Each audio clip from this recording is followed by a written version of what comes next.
Hey, good morning, everyone. Good afternoon, good evening, wherever you are in the world today. It's early edition for me. This is about 7 a.m. or shortly thereafter.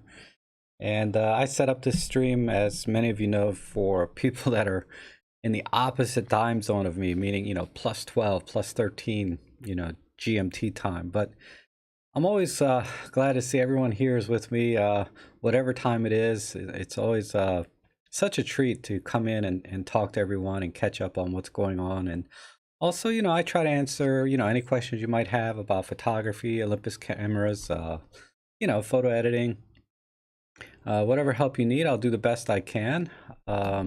Question been getting harder and harder lately, but that's good. It challenges me and helps me grow also as a photographer because, as you know, it's a constant journey, right? In photography, you never really are done learning about photography in general. So that's why I do this. It's not only just to help you and give back to the community and all of that good stuff, but it also helps me a lot as well. Uh, Doing the streams, doing the live editing that I do. I'm going to be doing a live editing session right after this stream to kind of catch up because I got cut short Sunday because I was trying to go on a photo walk with the local photo club, and I keep missing it. But they actually had it at a time that I could make it, and it was a good time. We went out, and the theme was mushrooms, right? So if you go to my Instagram page, and there's a link right here, or my address is right there. You can see the photos that I took from the photo walk, and like I said, the theme was mushrooms. Oh, let's see. Let's see who's here. Oh, John follows. Good to see you, Jonas. Good, good. Deb, always good to see you, and Andy. Wow, 8 p.m., 7 p.m. So this is a good time slot, I think, for a lot of you. Hi, John Jensen. Good to see you. And Peter's here from Polska. Rob Shoot Photos. Always good to see you. Man, you've been really cranking out those macro shots. I think that was you, right, on your Instagram? Um, Man, they're really amazing. What do you did you get a 60 millimeter macro lens or something that I don't know about? Oh, thanks for the background. This was from a photo walk I did on Saturday with a buddy of mine, Walter. Uh, he also has a channel, but he covers mostly Capture One, like photo editing. But he's a local professional photographer here where I live, and we've been friends since like I think college. I think. Man, it's been a long time. And Peter says, guys, I tried to capture Perseid meteors the other night. No luck with that, but the moon was already above the horizon, so I tried to capture it near Venus and got some greenish halo. Oh, that might be, the lens itself, some chromatic aberration. Um, so you'll have to correct that in post if you can. If you have software that does that. I don't think Workspace does chromatic aberration. But yeah, most likely it's the lens.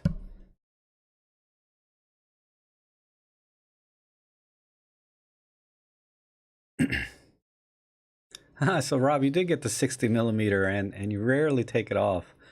Yeah, I think your Instagram name is the same as your ID here. So if anybody wants to see some awesome macro shots of bugs, go check that out. Let me look at it real quick.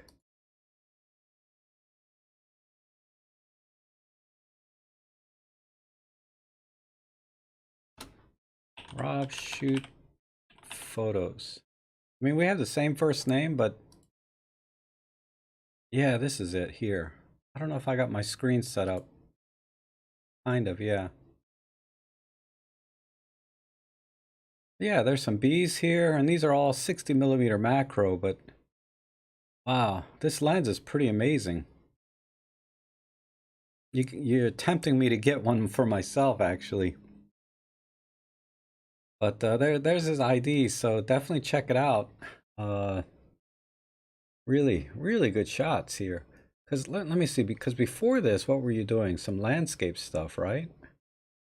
Oh no, it's all macro, all the way back. Man, you've been going crazy with that thing. What what lens was this one, Rob? This might be a 40 to 150 or a 75. I don't know. Okay, but yeah, that's neat. Um, oh, Serge, how are you? Good to see you. Hmm. Sorry, I'm just having my coffee. Are my eyes cleared up yet? It's so early. I tried to change my sleeping schedule so I could be up early, and it worked out for a few days, but then somehow my old sleeping schedule just kicks in one day. I don't get it, but I like getting up early so I can get more things done. Uh, and it's so beautiful outside. At least lately, the sun's been coming out the last couple days, and um, I should go out. I don't know if David Crooks is here, but he likes to go out early and shoot like morning light, and it makes a huge difference. Uh, it just makes it a lot easier. I can post pictures pretty much straight out of camera when there's good light.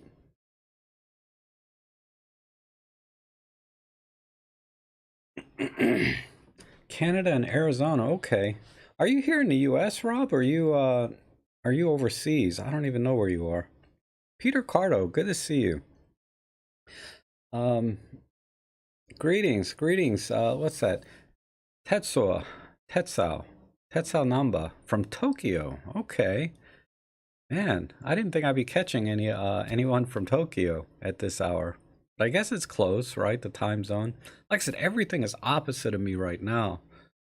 And it's not a normal time slot that I do. Normally I do a little bit later in the day for me, which is like after midnight for most of you. Well, that's cool.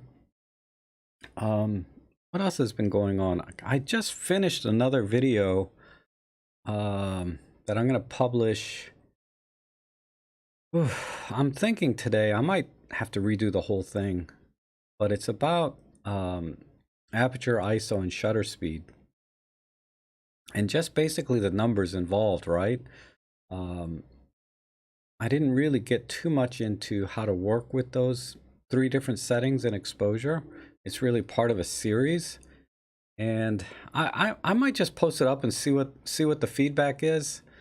So if you guys see my video up after the stream, um, just leave some feedback in the comments and stuff for me, because I feel like I took like something I really love and enjoy and just made it dry as chalk.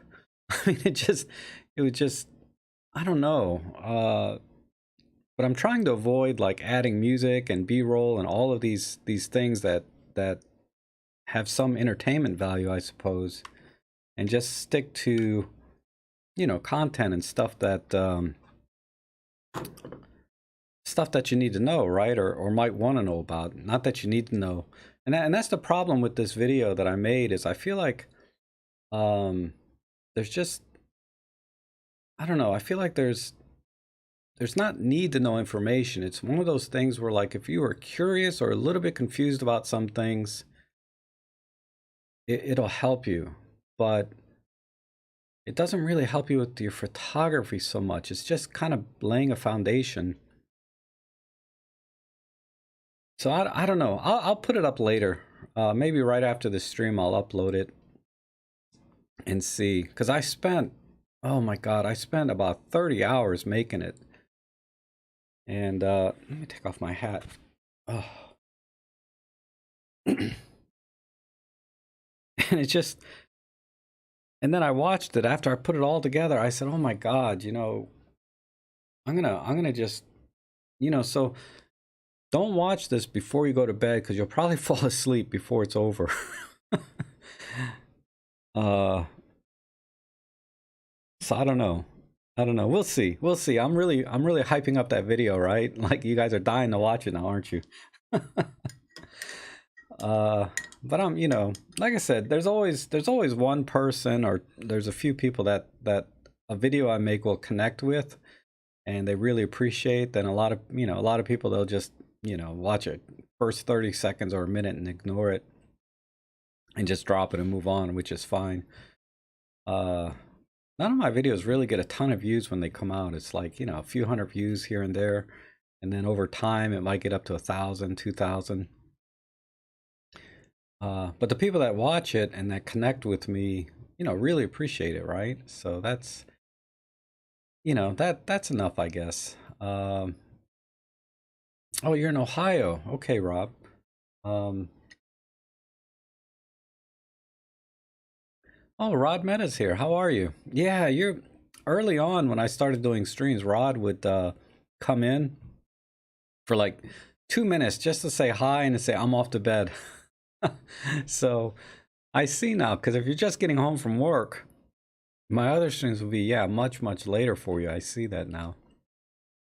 And what's weird is, I don't know about other places, but here in the US, we do daylight savings where we roll the clock backwards and forwards, twice a year.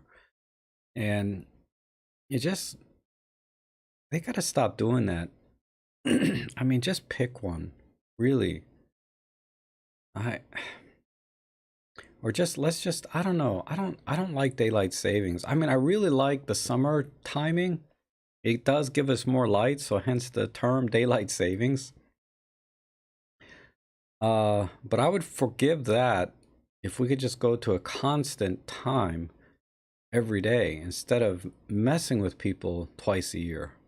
I mean, people are just, that's the thing, is like there's just things going on where people are messing with your brain and you don't even realize it.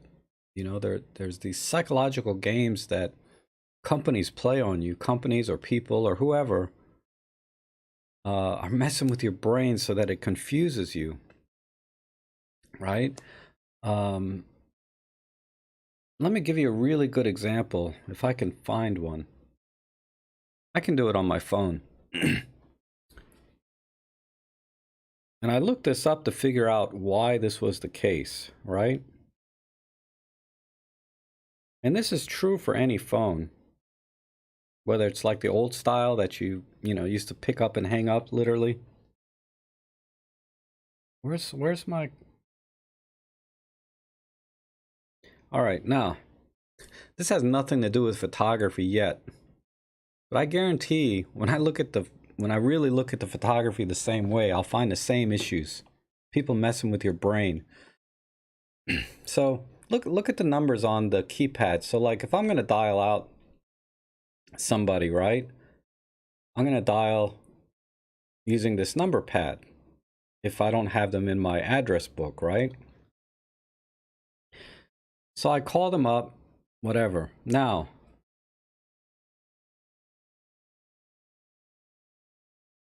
later on, I want to calculate something, right?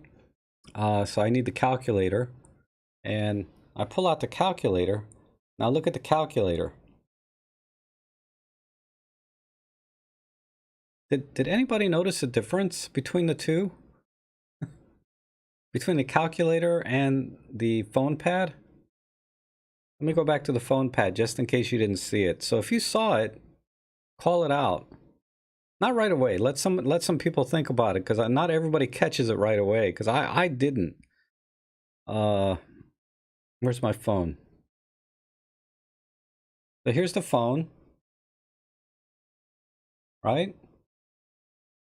And then here's the calculator. All right, I'll let that sink in for a minute.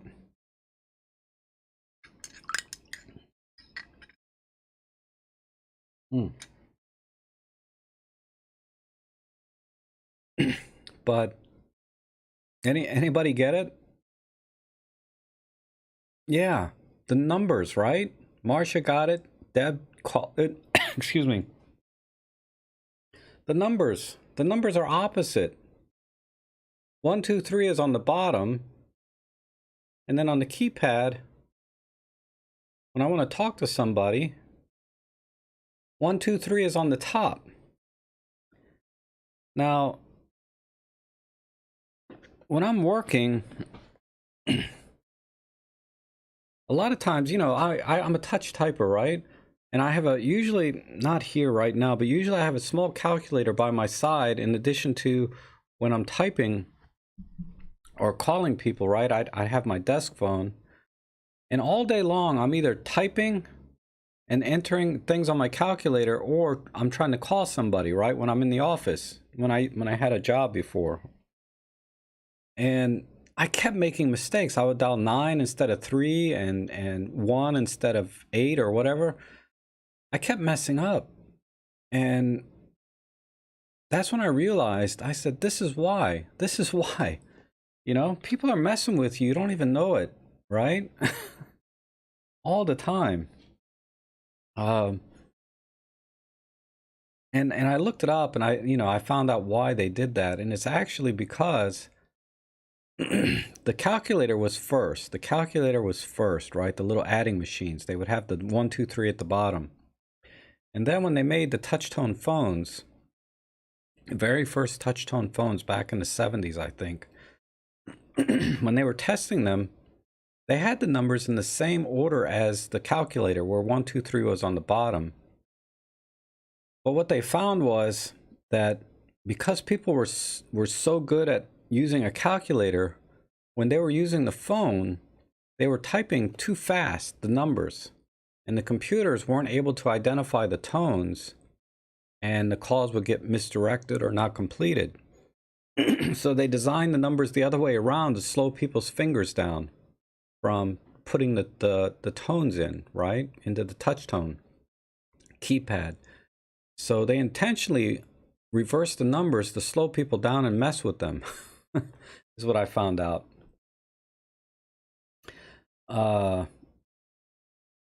Yeah, the keyboards. Yeah, don't even get me started on keyboards, right? What a, I mean, ASDFK, come on. I looked that up too, and it was for the same reason. Is when they first developed the mechanical typewriters, they designed it so that the letters were evenly distributed left to right in terms of frequency of the letter in the alphabet that would come up in normal English. And they found people were typing too fast, and the keys kept jamming together because people were typing too fast. So they put the most used letters on people's left hand, because most people are left-handed. They put the most used letters on the left hand to slow people down, and then the least used letters on the right hand. So, like, if you look at the left hand, you have A, S, D, F, E, T, R. Yeah, very common, right? And then on the right hand, they have I, O, U, P, H, J, K, L. I don't know. Apparently those letters aren't used as much as the ones on the left. Or, yeah. So, yeah, constantly everything is designed to mess with you. Every piece of engineering and technology, they're messing with you, to slow you down somehow and make things more challenging. No, most people are righties, so that's why they put the most common letters on the left hand to slow you down, because people that are right-handed are don't have the same dexterity in their left hand, so they put all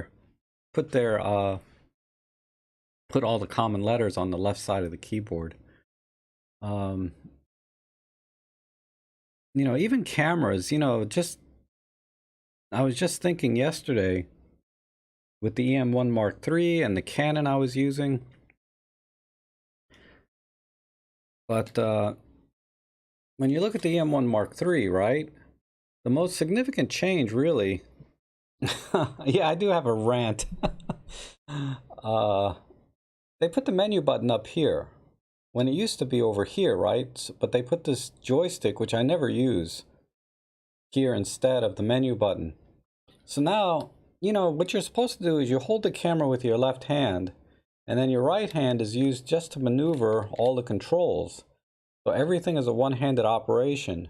But now I have to reach my hand over to get to the menu button and come back. Or usually what I do is I just hold the camera, use my left hand to push it, then come back and then go back.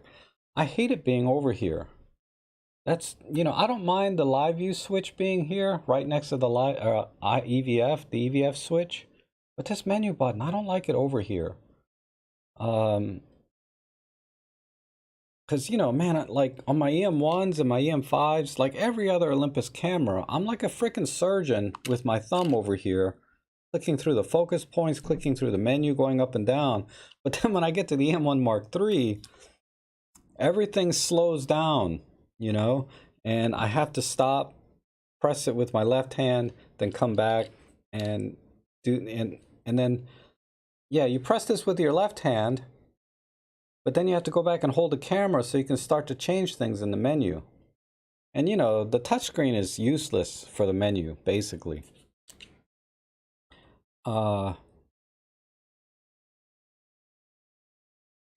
Yeah. The delete button should be over here, right? I don't mind it being over here though. You know, that doesn't bother me as much as the menu button being up here. But if they swapped these two, that would be so much better. I mean, it's annoying enough when, like, on my EM10, right? The menu button's up here, and what's that? The delete button is down here. So this is fine. I got used to this. And then when I went to my EM5 or my pen, all the buttons are exactly the same on every Olympus camera. And then when I bought my TG5, they put the menu button down here instead of up here. This is normally the delete button, right? So that slowed me down a little bit, switching to when I go out with my TG5. But that's not as bad, right? Because we're still talking about basically one-handed operation. Going to the M1 Mark III, this is the only pain in the butt thing about it for me. Probably doesn't bother a lot of people, but I'm not sure why they did that. Maybe because Canon does it and everybody loves Canon. I don't know. Hold on.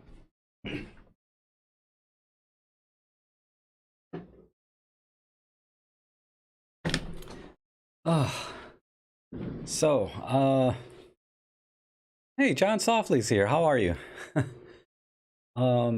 I was big on macro in the film days and had gear for the OM1 Mark I.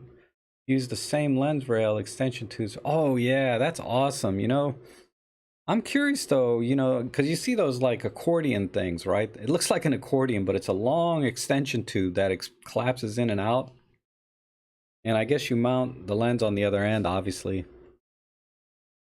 But you probably need a ton of light. I mean, how much light do you lose from one end to the other? Not that that's an issue, just get a flash, right? But I've always thought about picking up a really old one because I see them on eBay time to time and just trying it out to see how it works.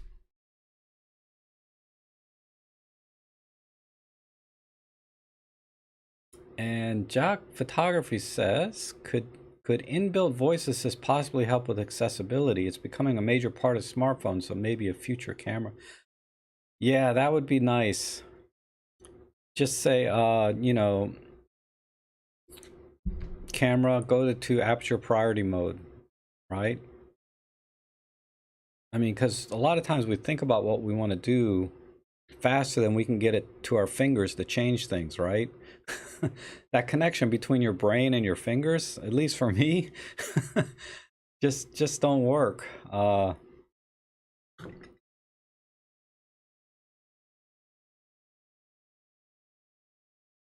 Oh, excuse me. I'm still trying to get awake here. And Marcia says, you've been trying to do astro. Oh yeah, I need to do an astrophotography edit later. I meant to do that before the 10 o'clock or 9. I don't know. I forget what time I set it for. Rob Shoots says, Photos says, few times gets in a rant. It's always an interesting topic that at first you wonder how it relates to photography, then sometimes he brings it back. Well, I didn't realize I got on rants that had nothing to do with photography. I guess I do sometimes. Like my little rant on Apple. Why I don't buy Apple products. Yeah, I'm a little early today, Levante. This is really for a lot of my friends over like in the Norwegian, Australia type time zone. I guess apparently Tokyo too. But there's a lot of people over there in in that area that it's just, too early in the morning for them, like 1 in the morning or something like that. So coming in, it's easier for me to get up a little bit earlier than it is for them to stay up later, right? So uh, for the good of the community, I took the path of least resistance and decided to just come in early. I mean, if I was hugely famous or popular, right, then yeah, I'll just stream whenever I want. But that doesn't help anybody, so I thought I'd just try and get up early. Oh, watching at lunchtime, that's good. And it works in Europe because it's kind of midday. And that's the thing, right? There's no school work and it's 2 o'clock over there. 9:30 p.m. for criminals, so it's, yeah, this is a much better time slot. Not perfect, right? 9:30 is a little bit late if you're an early bird. Uh, but I you can't save everybody. Basically, unless I do a 24-hour live stream. I thought about doing that when I first started streaming. I was like, man, this is great. I love coming in and chatting with everybody.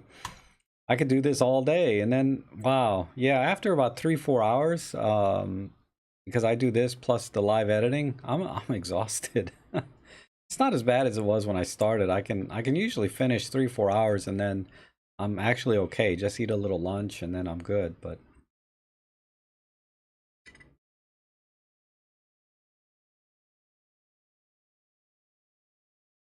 oh, John Shaw. I never looked him up. John Softly says if you want extreme macro, use reverse movie lens. Uh, a la John Shaw. I never looked him up after you told me about him. But you emailed me and said you were surprised I never heard of him.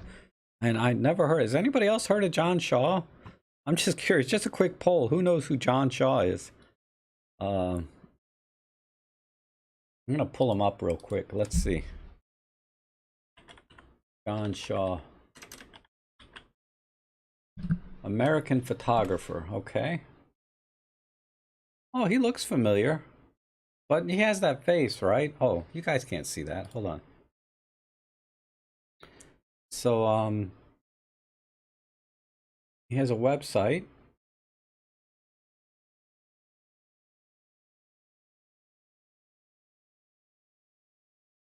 Wow. That's really nice. Look at that. Holy crap.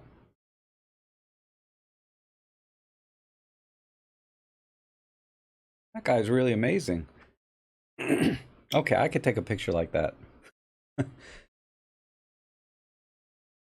Yeah, this is nice.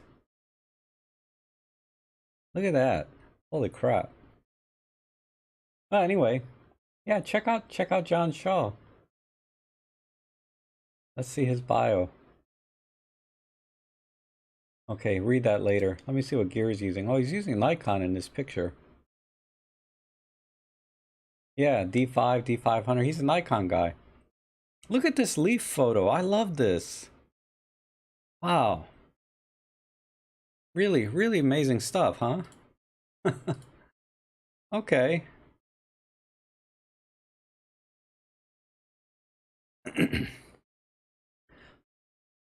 Let's see. Levante says, and what time was it for you? You were telling me just a second ago.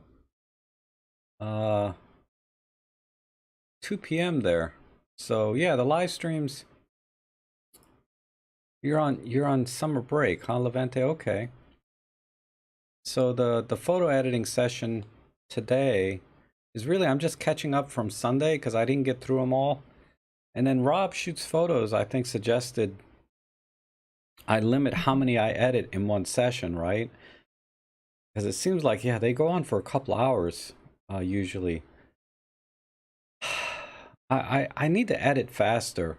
But when I think about it, it's like when I actually take time to edit photos, like I had to for these mushroom photos, I edited 5 or 6 photos and it took me hours. It took me hours. And let me show you. And that's because the lighting wasn't great and I was using flash and but let me show you these real quick. So this is my Flickr page, right? So you can see, you know, I have the Instagram one, but these are the full res images, right? With all the EXIF data and everything. But let's see, there's 3, 6, 9, 12, 13 shots here of mushrooms from the photo walk I did with the photo club. Yeah, I spent hours and hours just editing these, and they were already pretty good to begin with. Um,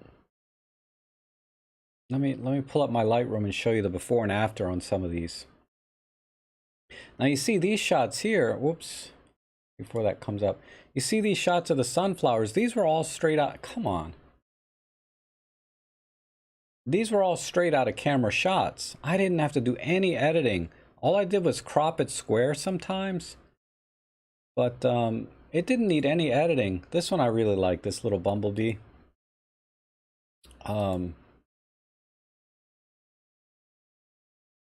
Because the light was really good already.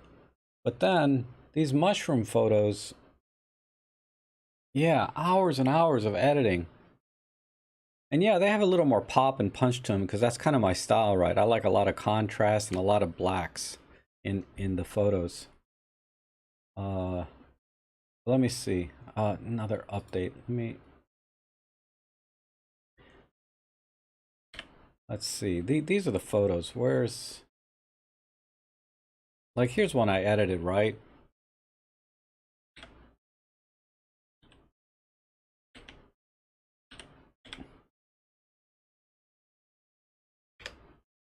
But that's the before and after, right? The photo on the left is not bad, right? It looked really good on the back of the screen, but then on the right, I just added basically contrast. And a tiny bit of vignette. I didn't have to crop it much. I already cropped it pretty well. In camera, I got really close because I was using the 12 to 40 zoom. But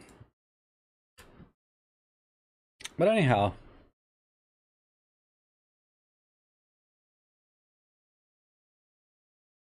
Oh, thank you, thank you. Let's see. It should be more like a 20-click edit for live. Yeah, that makes sense, Tamil. What lens were you shooting with? Yeah, the 12 to 40 Pro, Andy. I like the 12 to 40 Pro because you can get really close to objects. It has a very close focusing distance. I was debating if I should bring the 12 to 32, this kit lens, but it doesn't focus quite as close. It has a little bit further focusing distance. And you know me, I don't, you know, I'm trying to avoid cropping in post-processing because I want to capture as much detail as I can, especially for close-up photography. I dropped this a couple times, so the zoom action is really tight now. Still works though. And then Levante says, yeah, editing some pictures takes a lot of time, especially if you get the lines all wonky in the architecture because you have to keep moving, not to bore everyone else to death. Yeah. I know, that's why a lot of times I like to go alone when I go out on photo walks, because then I can think only about, you know, myself and the photography. When you go out with a group or with other people, everyone is very patient and they totally get where you're coming from when you see something and you want to stop and take your time with it. But in the back of my head, I'm thinking, you know, I really don't want to hold other people up because they want to go places too, right? And yeah, you spread out as a photography group, and it's not only about the photography when you go out with a group, right? It's about, you know, just hanging out with other people that are like-minded and enjoying the day together with some other people. And the photography is almost secondary at that point, I think.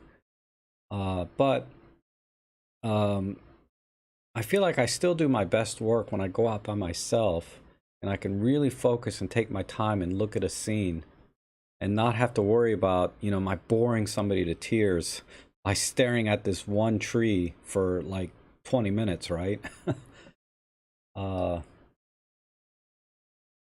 thank you, Roberto. Great mushroom photos. I appreciate that. And Andy says, I've been looking at the 12 to 40, 12 to 100, and now they have the 12 to 45. Too many options. Yeah. But they all have a different purpose, right? You just have to pick one. I think the 12 to 45 is a really good option because because I never take my 12 to 40 Pro out. That was the one exception. I usually use just this 12 to 32 because it's super small and lightweight.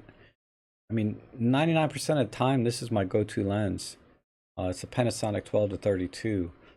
But that day, since we were doing mushrooms, and I know that the close focusing distance is not great on this, I said, okay, I'm gonna break out the 12 to 40.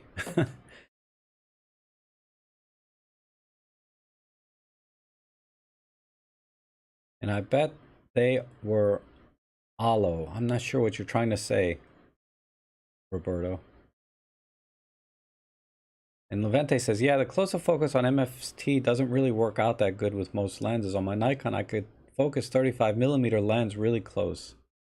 Yeah, the 35mm lens is, you know, that's the 17mm on the Olympus. And that has a pretty close focusing distance. And this 12mm, you know, most of the wide-angle lenses, you can focus very close.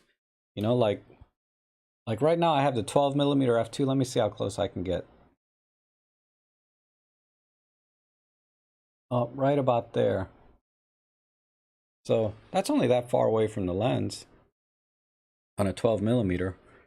On this lens, it's more like this, or I could just put it on and figure it out. But yeah, close focusing distance is not as good as the 12 to 40, because the 12 to 40, man, I can get like that close with it, you know.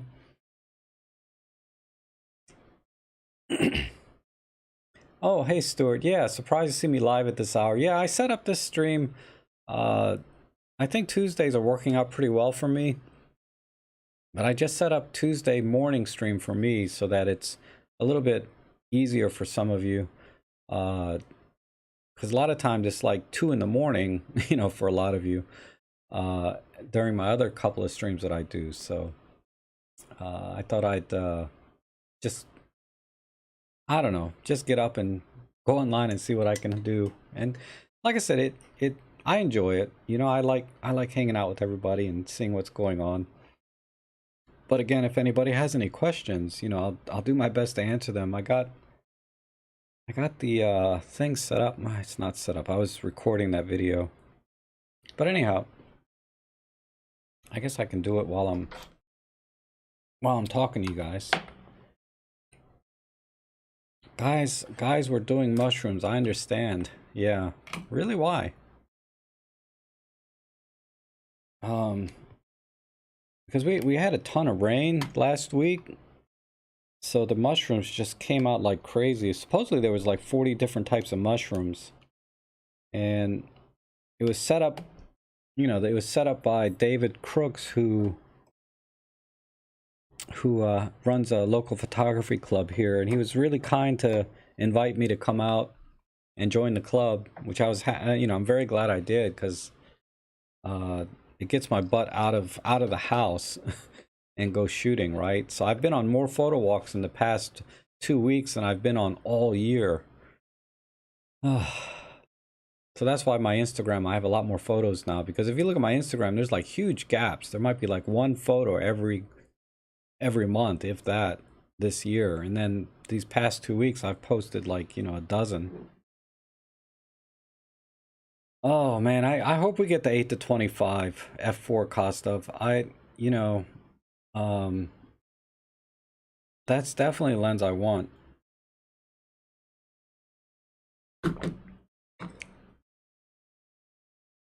Oh, you limit yourself to 5 minutes when you're editing my photo? That's an interesting idea. So how many photos? I could only do like 10 photos in about an hour if I did 5 minutes a photo. It almost takes 5 minutes just to render one little change, though, when you're using Workspace. So I don't know if I could do a 5-minute edit. I'd only get like 1 or 2 adjustments, and then I'd have to move on. You guys know how slow Workspace is, right? If I was using Lightroom, I could probably get through the edits a lot faster. So maybe I'll switch over to Lightroom. But I think a lot of people use Workspace, and they don't want to buy Lightroom or spend any extra money on the software. So that's something I'll have to, maybe I'll do a poll and see what people want. And Roberto says, would love to see a quick edit of one of the mushroom photos. Okay, give me a second. Let me give some thought to that. And then Peter says, just found it sounded funny when you said that the first time, and I was only listening to you, not watching your beautiful mushroom pictures.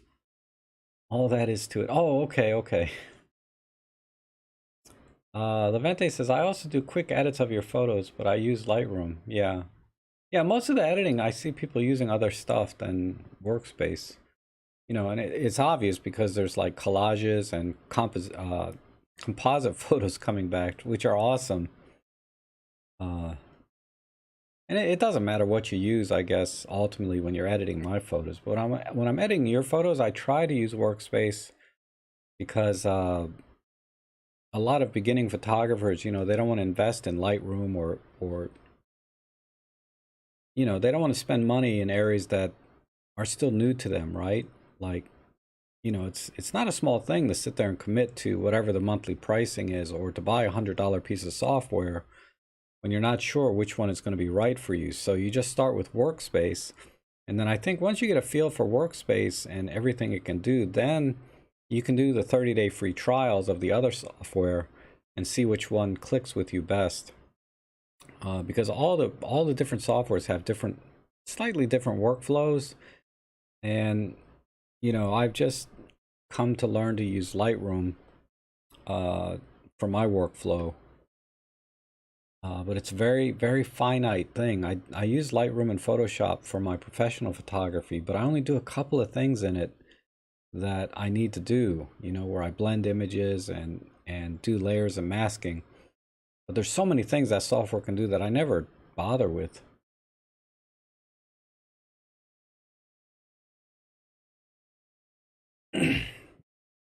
Yeah, Jock is the same way. He gave Workspace a good go, but Lightroom always draws me back.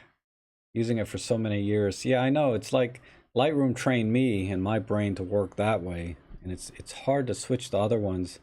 Although it may be worth the effort in some cases, like, you know, Capture One is a really good software. But, you know, Workspace is pretty similar to Lightroom in some ways. Just similar enough and limited enough that, you know, you can pretty much dive into it and get working. And Leon, hey Leon, how are you? Just got back from eye test and new glasses. Was planning to drive to the mountains as we had some good snow. We can see from my house, but it's far. But now too late for the drive. Yeah, I know what you mean.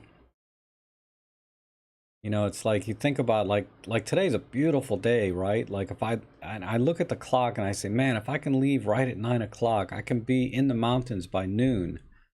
And then just go hiking for about 6 hours and take pictures and drive around. And then noon comes around and I'm still like, man, I'm hungry. I gotta eat some lunch. And then I cook lunch.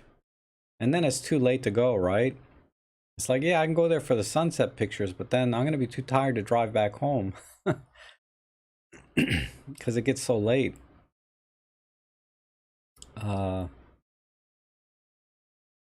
Yes, Levente says raw therapy is similar to Lightroom. It is. It is. It has some... I would say Lightroom copied a few things from raw therapy over time, like the structure slider and stuff. I mean, I'm not that familiar with raw therapy, but I did try it briefly years and years ago when I was shooting with my Nikon. Yeah, stay on Workspace, John. Okay, I'll stay on Workspace. Now that I got this new computer, it is a little bit snappier, so I can get through the edits a little faster. But yeah, it takes a while sometimes to render an image during the live stream, so it takes a long time to edit one image sometimes. Serge says on iPad you can use Snapseed. I've never used that, but I hear a lot of people use that one.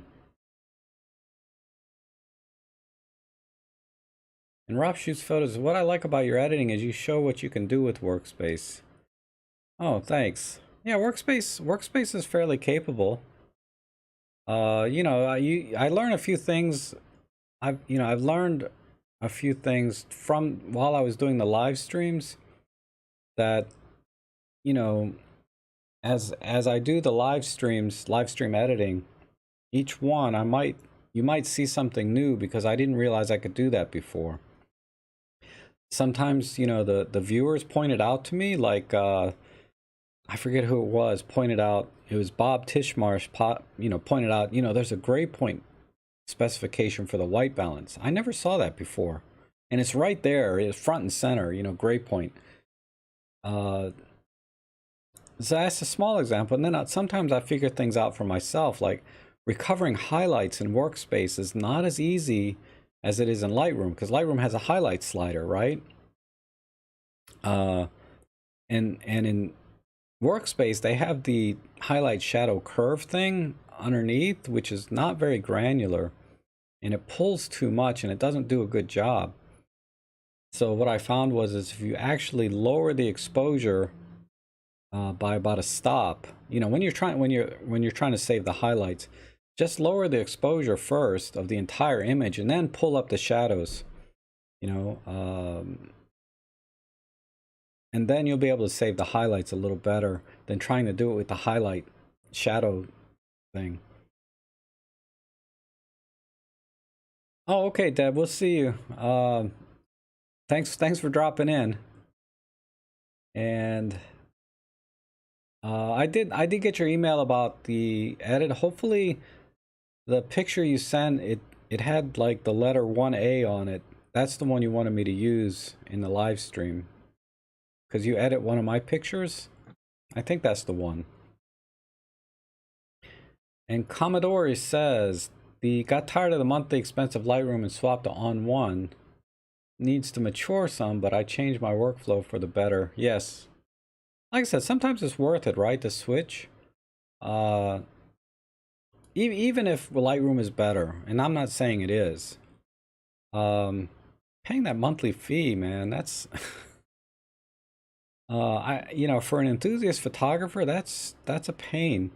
I honestly, I think the Adobe Photoshop, what's it called? Photoshop Express. What is that thing called? There's like a store shelf version that you can buy off the shelf that you pay like $70 or $80 for. And it does just about everything Lightroom does and Photoshop. It's called Photoshop, Adobe Photoshop. I can't remember, but it's a light version. I used it for many years until I started really getting into more professional things. But I think it's a great software. And it's only $70 or $80. Oh, so many Lightroom. Roberto says so many Lightroom YouTubers. Your Workspace streams are unique. Yeah, and niche. Certainly niche, right? Because I can really only edit Olympus RAW files, excuse me, or TIFFs. Can be from any camera, but you know, it is very niche. Agreed. And Peter says you could cook these mushrooms for lunch. Could you not? No, I don't think any of those are edible. I do have some mushrooms in my fridge, but those I know are edible. There's shiitake mushrooms. I don't know what kind they are, but they're just... I can't talk about food. I'm going to get hungry. I haven't had breakfast yet. And then Von Schwarzschild says, Rob, what do you think about dodging and burning for workflow? Yeah, I think, you know, when you want to get really creative and blotch out or add areas that, you know, weren't necessarily captured straight out of camera very well, it's fine. You know, what's his name? Ansel Adams did a ton of that, right, in his photos. He would map everything out. If you've seen his any of his books where they talk about how he edited a photo, he did a ton of dodge and burn. And it makes, yeah, it's, I think if you're a very creative type person, you know, it's really a very good technique to learn so that you can kind of get the images that you want. You know, if you want to create a more moody feel to an image, or if you want to create a very dark feeling to an image, because a lot of times a scene is perfect, but the lighting's not right. And dodging and burning kind of lets you get the lighting to what you see in your own mind, right?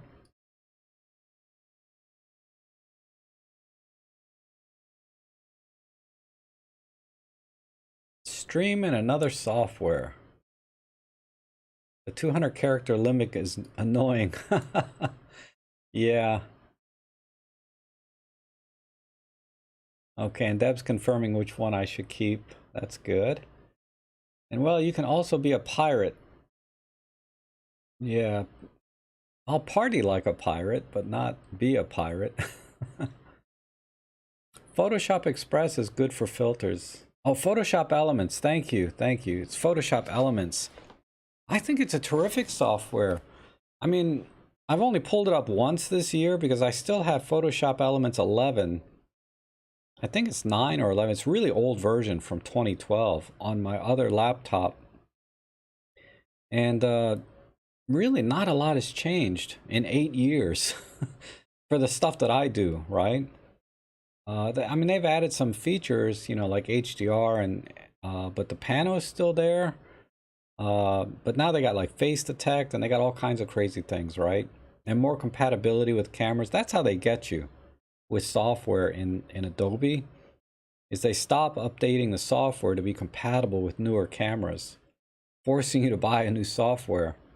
So for a long time, I was converting my images from RAW to DNG. When I switched over to Olympus, I had to convert all my Olympus files to DNG so that I could edit them in my Photoshop and Lightroom. Oh, you're saying I could rotate tools every stream or switch them midway. That's true. I think I have to do that for the because people have been sending me some astrophotography shots, and yeah, the Workspace is really the worst software to use for astro shots because you have to do a ton of like pulling blacks, and you can do it with the tone curves, but that's a pain in the butt. It's a lot easier in Workspace with the granularity sliders. The sliders are much more granular in Lightroom than they are in Workspace. Okay, Marsha, we'll see you later. Thanks for coming in. Always good to see you from Florida, right? I'll have to go down there sometime. What part of Florida are you in? Well, it doesn't matter. Next time I go down to Florida, I'll let everybody know. Maybe we can all meet up somewhere. Because there's a handful of viewers out there in Florida. I guess we're everywhere, right? But Rod, you're back. Yeah, Lightroom is the only subscription here in the US. I don't know about other places, but here in the US it's definitely only subscription, and it's pretty reasonable here. It's like $10, but I've heard in other places it's like $20 a month. It's crazy. Or more, you know. So I would recommend, if you like Lightroom or Photoshop, I would recommend the Photoshop Elements as a really good alternative. I mean, it's not quite as snappy, but it's, you know, but it's very polished software and has a lot of great features. Any news on JIP? Had this crazy dream Olympus could partner with them to develop full frame sensor inside the M1.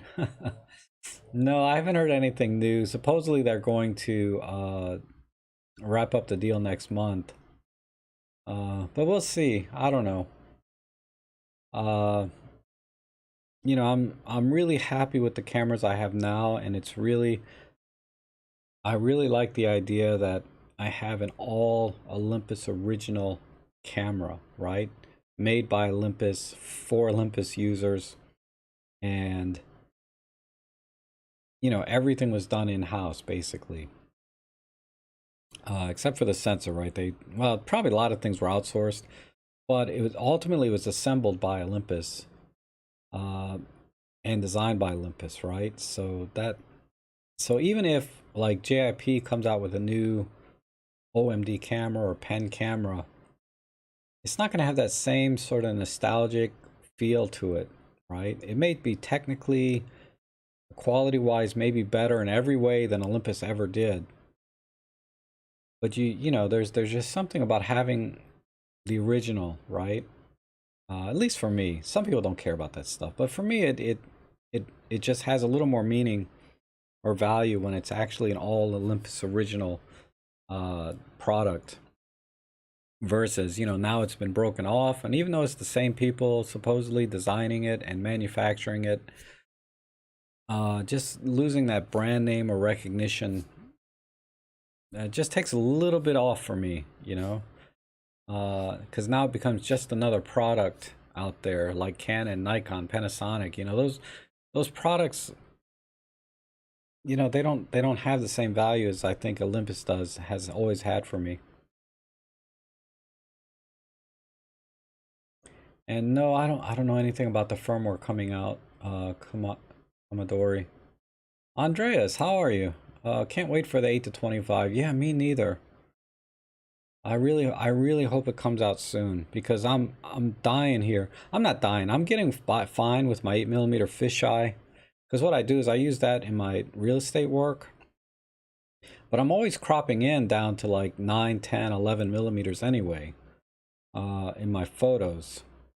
So it would be nice to just have that rectilinear native zoom already so I don't have to come back and crop things later.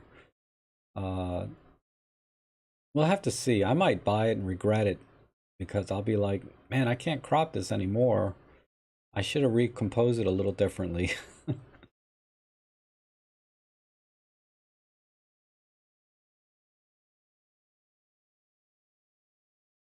Yeah, it's only the letterhead changes at Olympus. Yeah.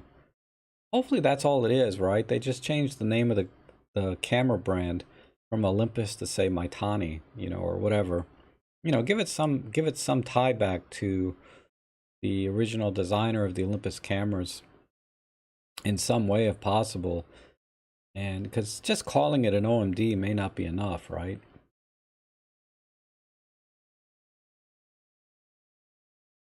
And Rod says you're still eyeing the full frame Nikon for moving things in dark environments. Yeah, the Nikon definitely, at least my D750 has amazing, you know, latitude in pulling shadows up. So you can use a little faster shutter speed and take a darker exposure, but you're going to be able to pull that right back in post-processing, no problem. And Levente says, I think I'm going to full frame would be a waste, as for example, the A7R4 already has similar pixel density as the 20 megapixel. Uh, I I don't know. You know, I've tried to see if there was some, but I just don't have any high megapixel full frame cameras. The problem with, you know, well, let me, I don't know why I said that. But yeah, I get where you're coming from. When the pixels are the same size, ultimately each one, there really shouldn't be any major difference in dynamic range and color depth and uh, you know, exposure latitude, ISO, and variance because it's the same pixel, right? But somehow the full frame sensors still seem to have a little bit more ISO and variance. Um, Even though they're high megapixel, at least from what I've seen, because if you guys ever go to DP Review, they have a terrific ISO and variance chart where you can kind of compare things. Now you have to kind of really do a little due diligence on each chart so that you don't kid yourself about what's going on or mistake. I'm not saying kid yourself, but mistake what's going on with the image. Because they're testing things, especially when you're doing different sensor sizes. The ISO and variance tests are a little bit harder to compare because they test them a little bit differently. Maybe I should just go over there and show you one. Oh, David, how are you? I was talking about you earlier in the stream, or the photography group earlier in the stream. And Robert Polton, hi. Good evening, and everyone. I thought I was watching an old video. Didn't realize this was live. Wow. That's funny because uh, I think because I used the same thumbnail as the previous video, I just, last night when I put this video up, I didn't have time to change the thumbnail. So I said, I'll just use the same one. Noise is the only issue for me between MFT and full frame, but MFT is so much fun. Yeah, MFT is definitely has, I definitely use MFT much more than full frame. I rarely use my Nikon. Like, I haven't taken it out really maybe but one time this year, and that was only to do those comparison tests. Sorry, there's my neighbor's truck. He has these two humongous diesel dualies, because he does construction or something for a living. Speaking of noise, right? And Criminal says, I resurrected my Canon 350D with the 17 to 40L lens for my 14-year-old to learn, and good enough, still takes nice. Yeah, definitely. I mean, every camera I have that still works still takes great pictures. You know, my Pentax K10, my what's the oldest camera I have? It's probably my Fujifilm Q something, I forget. It's from like 2005 or 2006. Still takes great pictures. Although the battery only lasts about 10 or 15 shots because the battery's so old. Somehow it still charges though and takes pictures. And John Softly says the 1X EP5 and the 1X Pen F 2X OMDs, but I would buy a Pen F Pro and a flash. Yeah, me too, regardless of price. It'll be interesting. I'm not sure I would buy a Pen F if it didn't say Olympus on it. I'll have to see how I feel when it comes out. Because right now my feeling is I'm still in a little bit of a mourning stage with Olympus maybe going away or out of the camera business, and now the cameras will have a different name on it.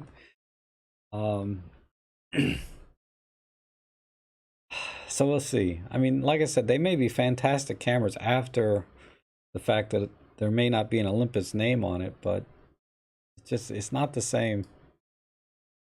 And Rob Shoe's Photo says, what impresses me is that the Sony 1-inch sensor is very dense for pixels, so it gives you an idea of what could come. Yes.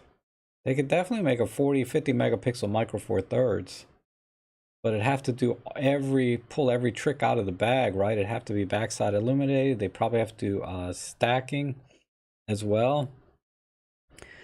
But I think before they do any of that, they really need to just come up with an entirely new sensor tech. Because we've been doing CMOS for, my God, forever, right? And I think technically we've probably hit the limits of what CMOS can do. And we really need to come up with a new sensor design altogether. And Rod says, looking back, I'm glad I learned on a fully manual Minolta in the 70s. You learn about the basics that way. Yes. My new videos coming out are going to be more basic like that. Oh my God. Yeah, I talked about it earlier. I won't go over that again, but I'm going to be publishing a video after the stream as soon as I finish making a thumbnail for it. And Robert Polton's, I was watching a previous live stream earlier and hadn't finished. Then this popped up. Oh yeah. So you thought it was the end of the last one. Okay. No problem. I get it. And Von Schwarzschild says, if you want exposure or a picture with MFT and full frame, you need the same settings, ISO, shutter, aperture, you get the same exposure. Pretty much. Pretty much. There's very subtle differences camera to camera, right? But the idea being, if you, all things being equal, aperture, shutter speed, ISO, you should get the same exposure. But I've noticed with the Nikon, I have to dial in about a third, 2/3 of a stop negative exposure comp. Because the images are slightly brighter than I get off the MFT or vice versa. I can't remember. Very subtle differences, but yeah, as a rule of thumb, you are absolutely correct. Are you still using the Fuji at all, Rob? No. Yeah, it was the XT30. Where is it? It's up on the shelf there. I haven't used it at all this year for a single photo walk, other than to do some testing or comparisons. I should take it out. I was so disappointed, like, with the Fuji. You know, because you just hear so much online. how people love their Fuji films, right? And you see the images that people take with them, and they're gorgeous. You know, the colors that you see, and they talk about the Fuji film simulations. And I had owned Fujis before that I really liked, little pocket ones from 2005 and a little bit later, 2007. And those took great pictures. You know, they were little point and shoots. But so when I got the XT30, somehow I thought, you know, it would just be magical, right? My expectations were so high for the Fuji. And then when I got the images and started editing and looking, I'm like, meh, you know, they're not really any better than my Olympus images with respect to colors and dynamic range and, you know, everything else for the kind of photography that I do. Yeah, if you push the cameras to their limits, the Fuji's going to win in terms of dynamic range and ISO variance and all of that. But for general photography, you know, I'm generally in decent light, or if I'm taking low light, I intentionally crush shadows and things. So for the way I shoot, the Fuji didn't make much difference. And it's easy enough to tweak the colors to kind of get the look that I want versus trying to get exactly what the Fujifilm simulations are. You know, the Acros was nice. The Velvia was okay. I think I did like the chrome. I do like the Fujifilm chrome. That's a little bit harder to duplicate.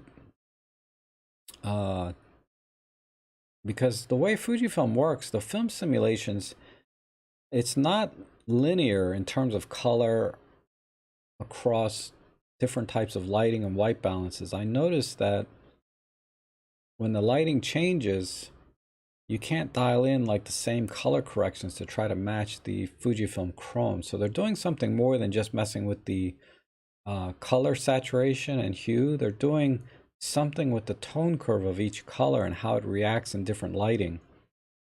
So, you know, good job Fuji on the film simulations. They're not easy to duplicate when I actually tried. I mean, I got close for decent lighting situations, and I put up some you know, batch files that you can use to try to get that similar look.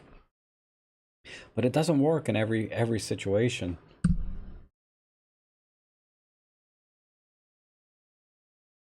And Levente says, I think Olympus brand name means nothing if the products have the same quality. Also, if Fuji wasn't that expensive, I'd seriously consider them. Yeah, I get that, Levente. I mean, like I said, you know, I do that a lot, right? Because you know, you see a couple of products and you know that one has the brand name, but then the generic one is made by the same company, right? It's made by the same company, but they just took the name off so that you can save a little money, right? So that makes complete sense. You know, I buy generic products all day long if I know who the original manufacturer is. So if they tell me, you know, this camera was made by this other company, it's the same camera, but one is half the price, yeah, I'm going to buy the generic. But I don't think that's going to be the case with JIP, right? If they build the same camera, they come out with, say, an OMD EM1 Mark IV, and it's exactly the same as the EM1 Mark III, and all they do is take the name off and charge half the price, they will have a hit on their hands. You know, they'll do well. But I don't think they're going to do that. I think they're going to put the OMD name on it and charge basically the same price. And yeah, Fuji, when you start getting into the lenses and all the other stuff, it gets a little pricey, but so does all camera gear. I mean, regardless of brand, you can spend a lot of money. And Criminal says, I have an old film Olympus with an old wind off for the film and the leather jacket and hood to cover the camera. After moving houses, I find it again. Cool. Yeah, I got a few Olympus film cameras. I met I think his name was Dave on the last photo walk. He shoots primarily film and he has a lot of old Olympus, but that day he was shooting with a Minolta 9. I forget which one it was, an A9 or X9, whatever they called it, but it was the very last film camera, professional film camera that Minolta produced. And it was really cool to see that camera.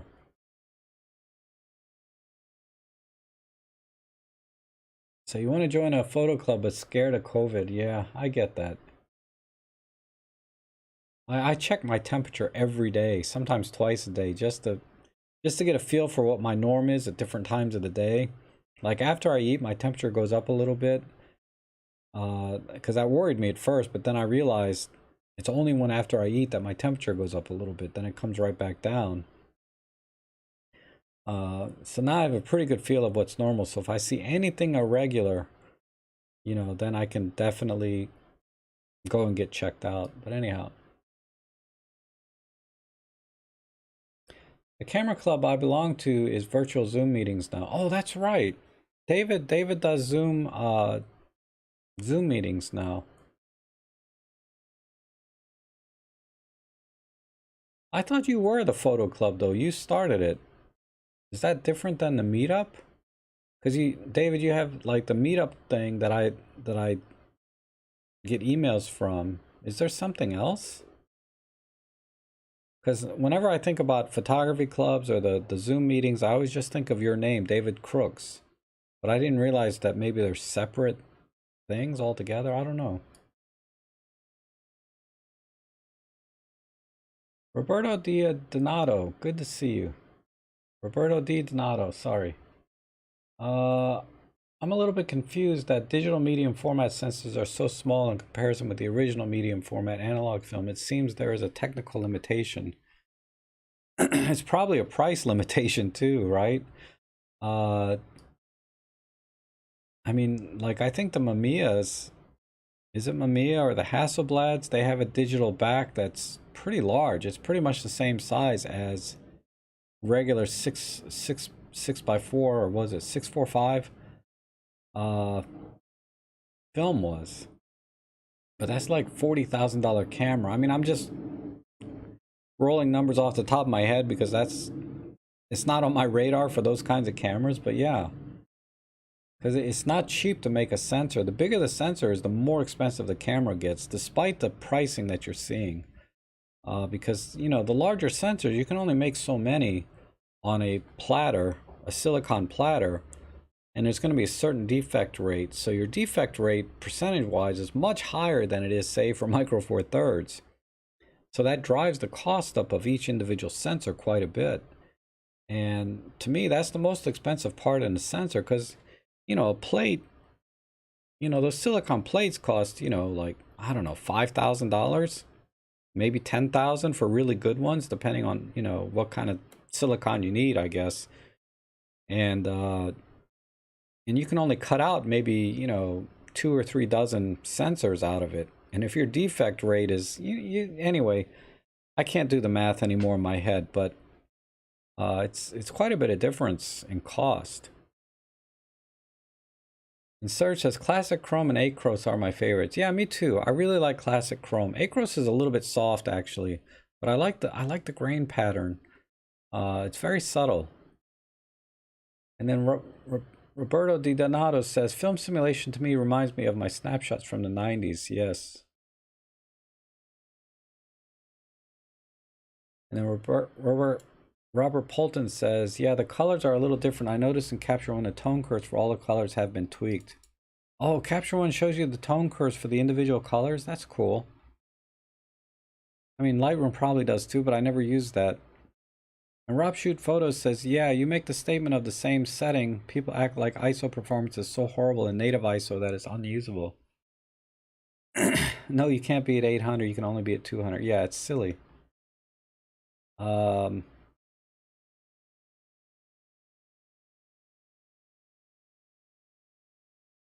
You can get plenty of film simulation recipes for Fuji. Yeah, there's so many out there.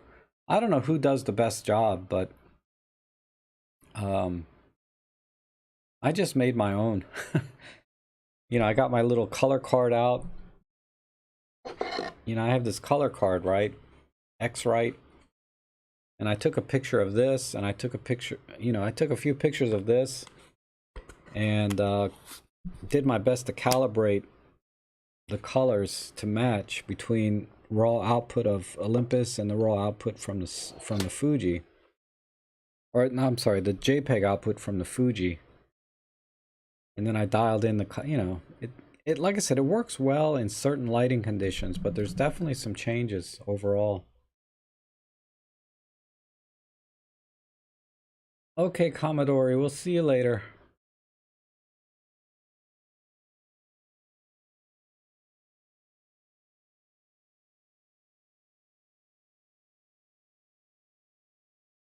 And Peter, let's see.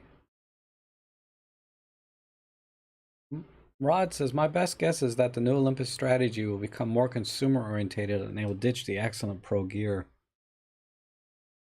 Yeah, time will tell. We'll see, Rod. I don't know. That's what they kind of did with Sony, right? The Vaio laptops, they're a little bit lower end.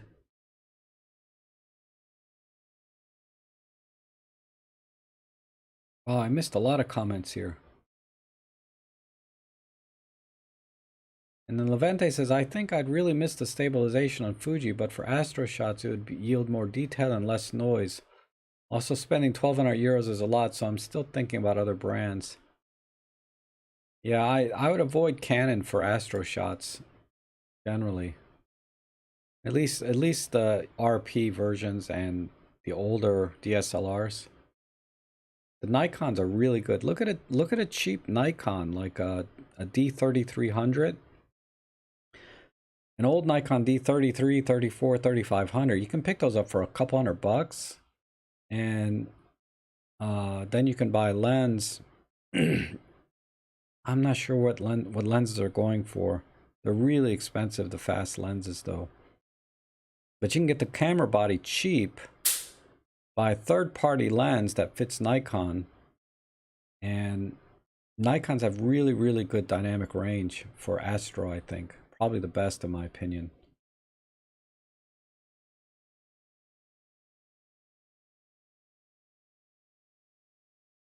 And Peter says, one more time, what is the greenish halo-like arch near the moon? Yeah, it's, like I said, I think it's a lens imperfection. It's not the moon. It's definitely something in the lens. Chromatic aberration that you have to correct in post-processing. I mean, you can send me a picture of it, like email it to me or something, and I can look at it and see if that's what it is. So just rob@robtrek.com. Just email me the raw file of that moonshot, and I can look at it and give you a little better opinion. I'll email you back what I think.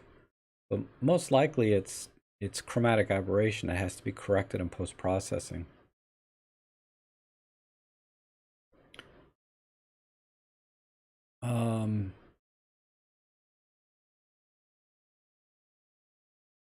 And Levente says, I'll try the 7.5mm f2.8 lens for Astro as it's the only 200 euro investment and people get great results on MFT. Yes.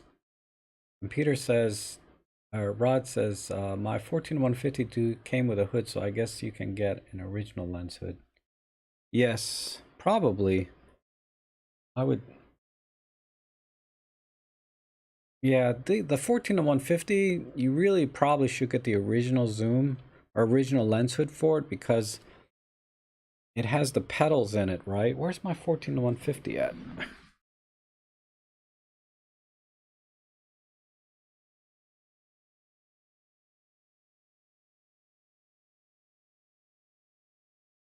Here. But yeah, the original hood, you see the pedals here? This is important so you don't get vignetting when you zoom out. At the long end, it doesn't matter. But when you zoom out, yeah, you can get vignetting with generic lens hoods if they're not done right. I forget that brand that does a pretty good job of making lens hoods. Oh, actually, yeah, this brand here is really good. If you want to find the generic lens hood that's really good, JJC does a good job with lens hoods for Olympus. I've never had any issue, and they cost about half as much, right, as the Olympus originals.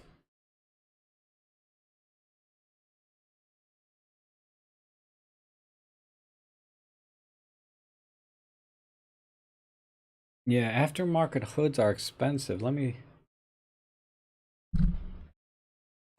Amazon, right? Let me just look. Olympus 14 to 150. 2 lens hood. So yeah, the original lens hood is $22. Wow. And there's a generic one for $10. No, don't get that one. Hold on.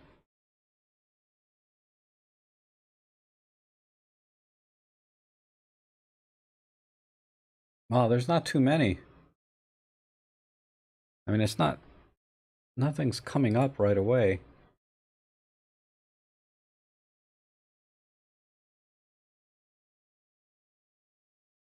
Let me try JJC LH-70.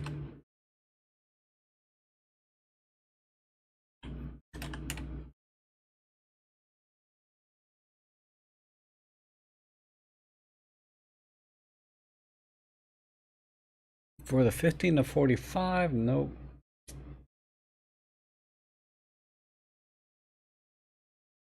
Ah, sorry, man. I was trying to find one for you, but I just don't see it. But yeah, the JJC stuff is like $10. But I don't see one for but you know, I've been pretty happy with that brand.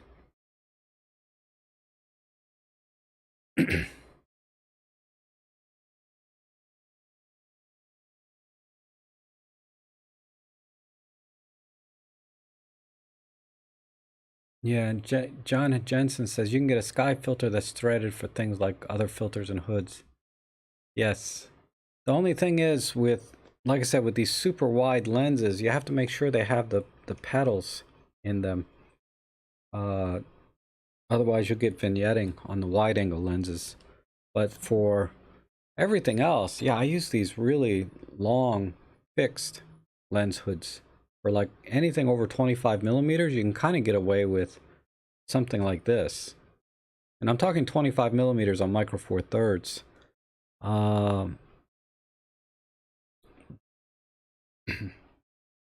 These are the best, in my opinion, and they're like $6, $7, right? Little screw-on metal lens hoods. And Peter, yes, they do make lens hoods for the pancake lens. I have a really good one. It's a rubberized one that collapses that I really like, and it fits perfectly. I took it off because I was doing some macro stuff. Now I don't know where I put it.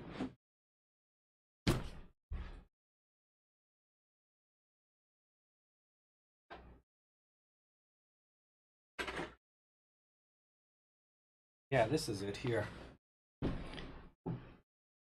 It just screws on, right? And it's collapsible. So let me show you. It was perfect on my 14 to 42 easy lens. But I'm just going to screw it onto the front. So when I'm doing wide angle, 14 millimeters, right? I can collapse this back so I don't get vignetting. And then when I zoom in a little bit, I can pull it out, get that extra. So for wide angle, I push it in. Then for more telephoto stuff, I push it out. And then, you know, then you can pack your bag, and it just saves a little bit of space. On my 14 to 42 easy lens, it collapsed nice and flat, like, and this is the same thread filter that fits the 12 to 32 from Panasonic. So I use this on my Panasonic as well, right? And then it collapses flat like this. But for the wide angle shots, I collapse it down. Then for more telephoto stuff, and it bevels in slightly, a little bit, so it actually does a better job than you might think in terms of reducing glare and stuff. So yeah, I can't remember where I got it. I bought this thing like 4 years ago, and it's also threaded on the front so that you can screw filters on the front and stuff if you want.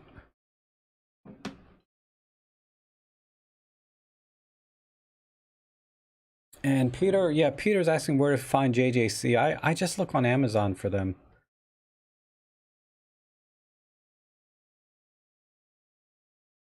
And the nice thing about original lens hoods is that they keep the filter thread unused. Yes. And Levente says you can screw filters behind the lens hood. Yeah. I mean, there's always a workaround, right? For almost anything.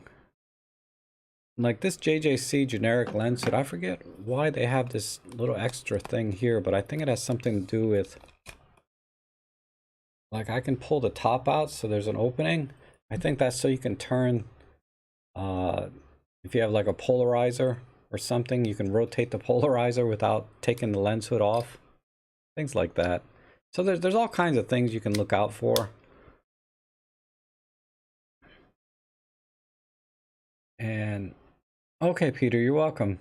Yeah, this works. Because other lens hoods, you know, that are too big, you're gonna get vignetting. And John Jensen asks, do I have a family? Not my own family in the sense of wife and kids and things like that. Yeah, I'm single, no kids. But I have my sister and my mom, my cousins, you know. So I still have family.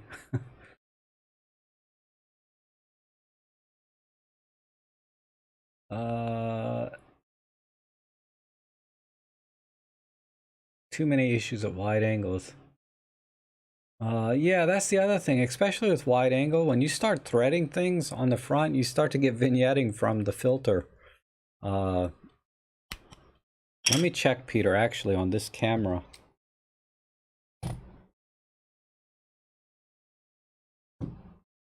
Let me put the 14 to 42 on. Make sure there's no vignetting. Shit, I dropped it. Sorry for my language there.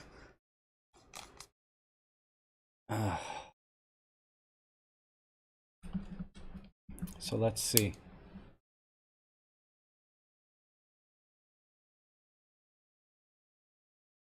How come I got no picture? Oh, I gotta open the lens.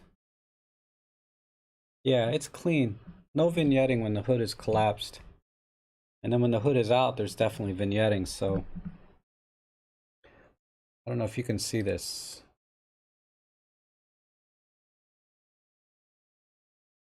What is that? Why is USB 2?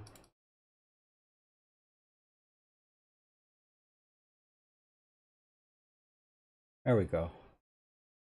So see what the lens hood is out, right? And I'm at 14 millimeters, but I can collapse it and you can see there's no vignetting, right? Let me see if I can turn off this. There. So that's with the lens hood out. So now there's vignetting here in the corner. Lens hood down. It looks like there's still a tiny bit of vignetting maybe on this side. Just a tiny bit, but not a big deal, right? But yeah, if I were to screw a filter onto the front of this, yeah, you can't really be at 14 millimeters because then you'll see the threads of the filter vignetting onto the lens.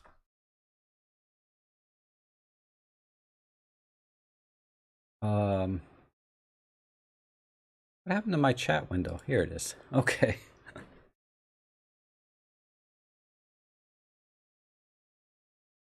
Let's see. If you look at the newer Pancake 14 to 42 that retracts can't use hoods. Actually, that's the lens that I just showed, Roberto, is the one that I used on my Pancake lens, and it was fine.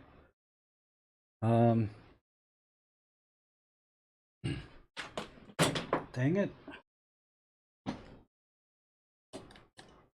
This is the Pancake lens, right? This is. I better not go on a photo walk today because I'm gonna drop my camera. But this is the lens hood on a Pancake lens. It works fine. And then it extends out, and you can collapse it, etc. This is what I used for a long time.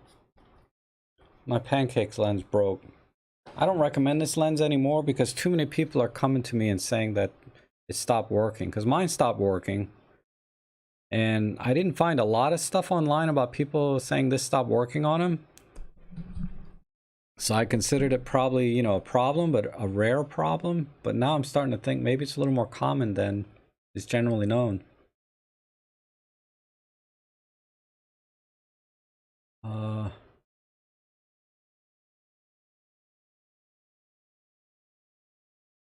And Nikon is how I found John Shaw's work before I went to Ollie. Okay, possibly. I've never seen him before. Or why collapse the lens hood defeats the purpose? Well, for wide angle, you know, you have to, because otherwise you get vignetting. Wide angle lenses, you know, unless, you know, we're talking about generic lens hoods. For wide angle lenses, that's why you need this like little, like leaf type lens hood. Or, you know, the generic lens hoods that you screw on like that generally don't have this kind of leaf in it. Leaf pedal type or whatever they call it. Why spend $1,500 lens and then save on the lens hood? I don't know, why not? You know, 10 bucks is 10 bucks. That's what I always say.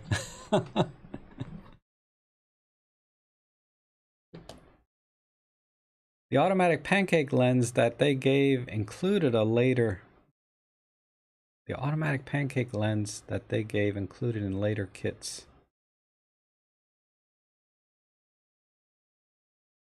Okay. I'm not familiar with the later versions, if there's been a later version of this.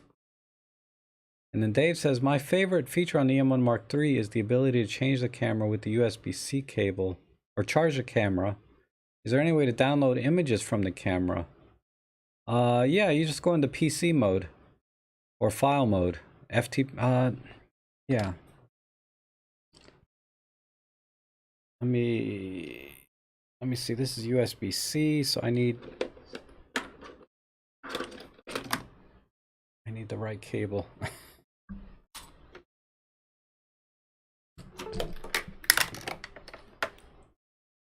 Go here. Watch me mess up the stream. Plug this in. So now I got this plugged in. We turn it on. And you go into storage. You see storage mode here at the top? You go into storage mode. And then you can download the pictures right off of the camera, just like in File Manager. If you hook it up to your PC, I don't know if you're talking about trying to download the pictures off onto something else.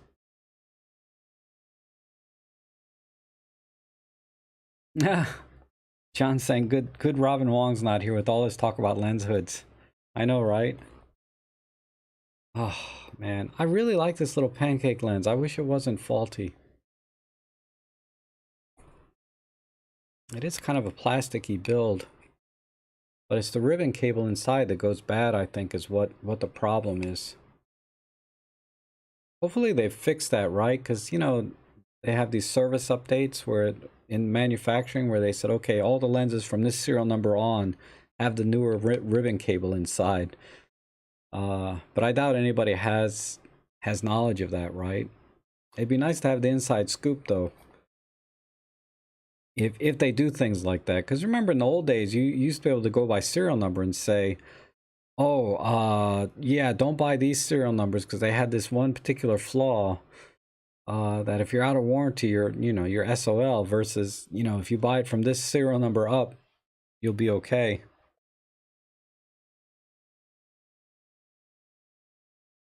Yes, definitely, Rod. We're all very different, right? Okay, you're welcome, Rick. And Peter says he had the ribbon cable and all is good now. Yes. You got a good deal. They replaced it for like $80 or something, right? That's almost worth it for me to get this replaced. But then for about 125, 130, I can get a whole other one. You know, maybe slightly used, but still minty. and then I risk it breaking again. But I don't know. I really like the Panasonic one, as it's 12 millimeters wide, mainly for the width, but it is sharper and a little contrastier than the Olympus versions.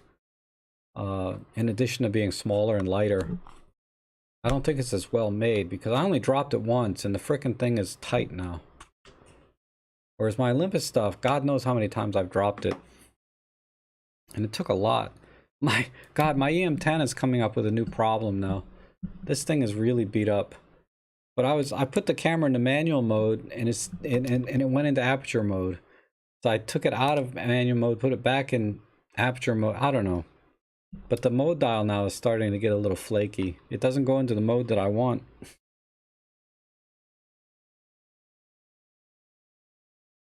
And that's a camera I've dropped probably 100 times.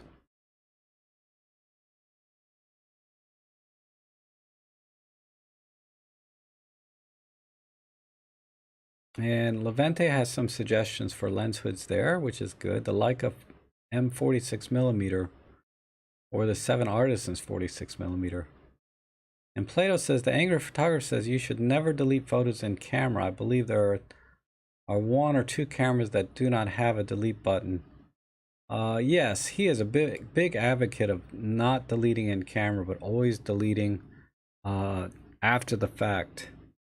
And I think that's a very good best practice, right? What they call best practice. Like it's a best practice not to delete photos in the camera. And when I'm on a job, yeah, I'm very careful with that. I don't do it, and I have dual card slots. But for my personal stuff, sometimes I just delete stuff that I don't want to have to download into the laptop to begin with. You know, it's like I don't know how many. Oh, somebody wanted me to edit a mushroom photo. I'm sorry, I don't know if you're still here. I can do that real quick if you're still here, since the stream is almost over. Yeah, photo editing is going to be in about 15 minutes from now. So I better end this stream.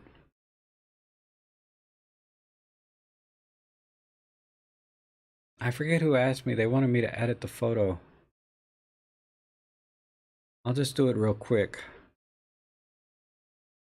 Where is monitor 2? You don't want to see that. Let me expand this out. I'm not even sure what editing. Oh, you can see the settings I used here for the editing, but what I'll do is let me just reset it. And so this is the original raw photo from my Olympus. Usually what I do is I just do auto and that kind of gets me most of the way there. And then I like to bring the blacks in like this, and then I might add a little bit on the whites just for more contrast. And then I just touch the clarity and texture and dehaze a little bit.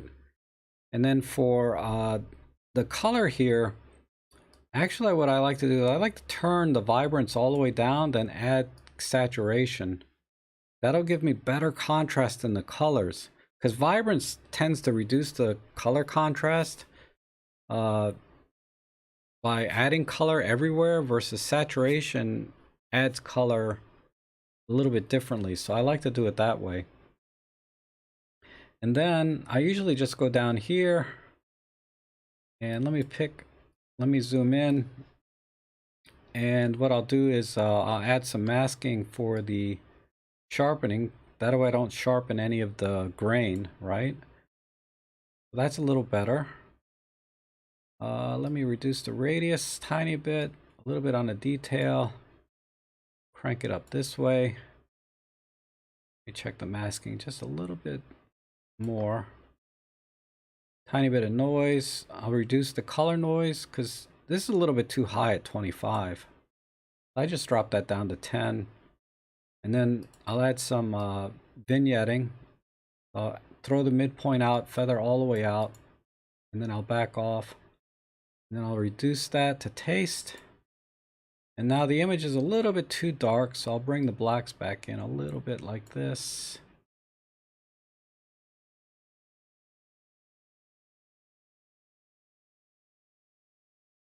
And then I'll just crop. So I'm going to use just rule of thirds, something like that, so that this mushroom is along this line. And I'm done. So that's the before and after. Little quick edit of my mushrooms, right? All right.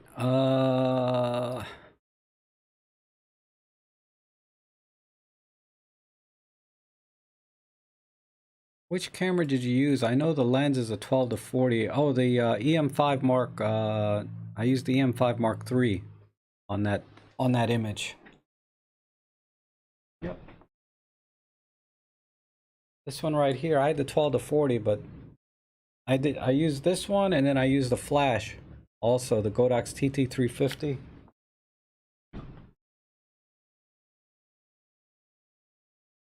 So what I did was, I had the flash trigger on here, and then I just held the flash near the mushroom. Let's say this microphone is the mushroom, right? And I took a few shots trying to figure out what the best angle was. Sometimes, like if I need to diffuse it a little bit, I'll just put my finger in front of the flash like this to diffuse the flash a little bit, instead of because I forgot to bring my snoot. I use a can cooler usually for a snoot. Like, I keep forgetting to bring this with me, but I use a can cooler as a snoot so that the light doesn't spread everywhere on my flash. Right? And then I can focus the light. But since I couldn't focus the light, I just decided to diffuse it a little bit. And I didn't have a diffuser, so I just kind of used my finger a little. It doesn't make much difference, but a little bit. But okay, that's it for today. Thanks everybody for joining me this morning or this evening, whatever time it is for you.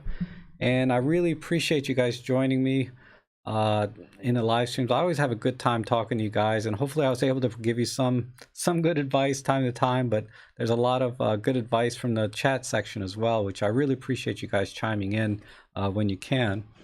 And I'm going to go to my live photo editing session here.